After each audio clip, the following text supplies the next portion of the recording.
Сәлеметсіздер ме, құрметті ұстаздар және бірінші сынып оқушылары. Ана тілі сабағына қош келдіңіздер. Бүгін бізде 34-ші сабақ сөйлеу әдебі тақырыбы. Сабағымызды бастамас бұрын мына берілген суретке назар аударайық. Ойымызбен бөлісіп көрейік. Бүгінгі тақырыбымыз қандай, не туралы болмақ? Дұрыс айтасыңдар балалар, бүгінгі біздің тақырыбымыз амандасу, яғни сәлемдесу туралы болады. Мысалға, сендер өздерің жаңа кездескен адамдармен қалай амандасасыңдар? Танысқан кезде қандай сөздерді қолданасыңдар?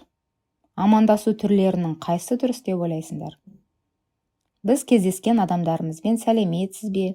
Ол балалар ассалаумағалейкум деп қол ұсынып, сәлем деп достарымызбен амандасып жатамыз.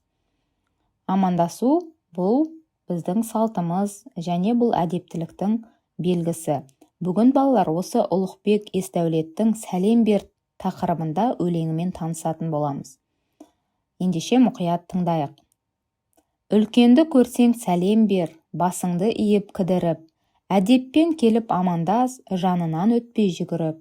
Есен саулық сұрасып, сәлемдесу салтымыз, аман болсын қашанда ардақтаған халқымыз.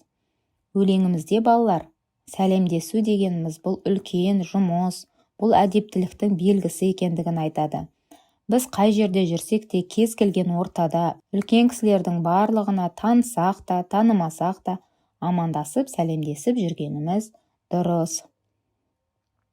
Сендер де осы үлкендермен амандасасыңдар деген ойдамын. Сөйлеу әдебін біліп ал. Бірінші, үлкендерді сыйла. Екінші, біреудің сөзін бөлме. Үшінші, асықпай сыпайы сөйлес. Балалар, енді дәптеріміздегі ч дауыссыз дыбысының бас әрпі және кіші әрпін әдемі жазып шығайық. Тапсырманы аяқтаған болсақ, екінші жаттығу мақалды көркем жаз. Кітабымыздағы әдептілік белгісі иіліп сәлем бергені деген мақалды дәптерімізге мұқият көшіріп аламыз. Бұл мақалдың мағынасы да бүгінгі тақырыбымызға сай, яғни сәлемдесу дегеніміз, яғни ол кез келген әдепті адамның белгісі екендігін білдіреді. Осы тапсырманың астында сендерге шығармашылық тапсырма берілген екен. Мақалдардың жалғасын тауып, меңзермен қос, ұнаған мақалыңды жаз. Әдепті бала ата-анасын мақтатар. Сіз деген әдеп, біз деген көмек. Әрине, әдепті баланың ата-анасы онымен әрқашанда мақтанады.